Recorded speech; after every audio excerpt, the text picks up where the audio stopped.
This is against all international law. I don't think we've seen such a brazen violation of international law and a violation of US law.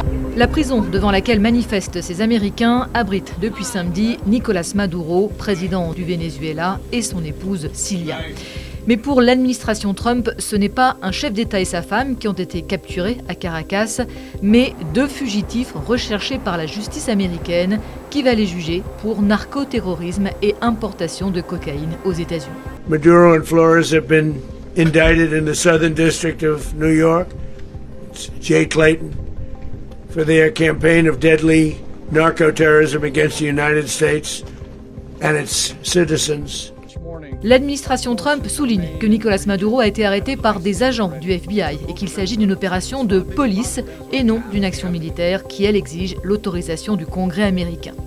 Justification rejetée en bloc par l'opposition démocrate pour qui la capture de Nicolás Maduro n'était pas seulement une opération anti-stupéfiants, mais bien un acte de guerre. The act of war powers is supposed to lie with Congress, not with the executive branch, right?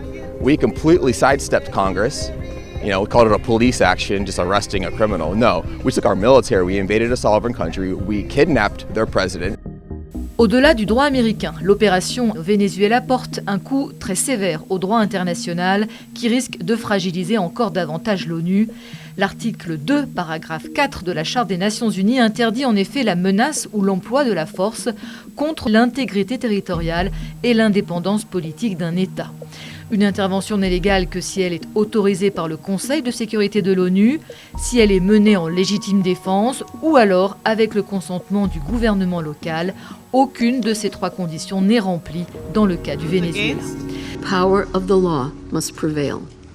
International law contains tools to address issues such as illicit traffic in narcotics, disputes about resources, and human rights concerns. This is the route we need to take. Le secrétaire général de l'ONU, Antonio Guterres, a déploré un dangereux précédent. Chine, Russie ou Iran, les alliés et partenaires de Caracas ainsi que de nombreux pays d'Amérique latine ont sans surprise condamné l'opération américaine en dénonçant une atteinte à la souveraineté du Venezuela. En Europe, si la plupart des dirigeants ont d'abord salué la fin d'un régime non démocratique, certains comme le Royaume-Uni ou l'Allemagne ont aussi appelé au respect du droit international, mais pas la France. Samedi, Emmanuel Macron a juste réagi en estimant que le peuple vénézuélien ne pouvait que se réjouir d'être débarrassé de la dictature Maduro, ce qui lui a valu d'être retweeté par Donald Trump.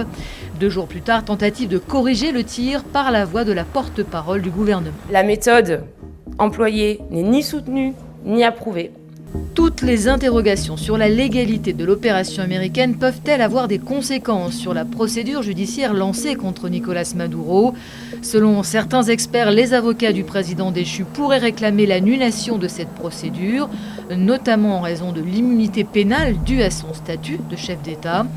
D'autres se montrent en revanche confiants dans le fait que Nicolás Maduro soit condamné pour trafic de drogue, comme l'avait été le général Manuel Noriega après l'invasion du Panama en 1989.